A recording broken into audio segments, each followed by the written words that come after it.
The European Central Bank has reduced interest rates for the fourth time this year, aiming to stimulate economic activity amid a sluggish recovery. The cut reflects persistent challenges in maintaining economic stability across the Eurozone. Take a look. For the fourth time this year, the European Central Bank has cut interest rates, this time by 1/4 percentage point. It kept the door open to further cuts as growth is hit by political instability at home and the threat of a fresh US trade war. ECB Chief Christine Lagarde. We are determined to ensure that inflation stabilises sustainably at our 2% medium-term target. We will follow a data-dependent and meeting-by-meeting approach to determining the appropriate monetary policy stance.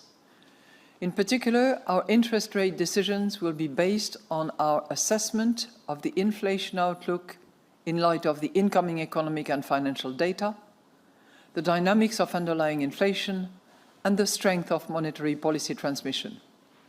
We are not pre-committing to a particular rate path.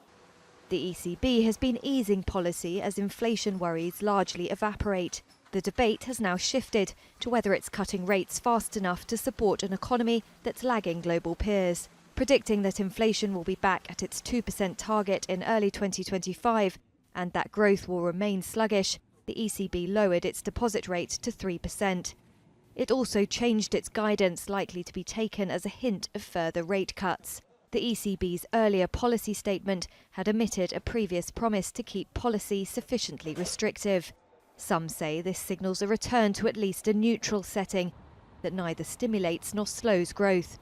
But this signal was less forceful than many economists had expected, especially as it came with a warning that domestic inflation remains high.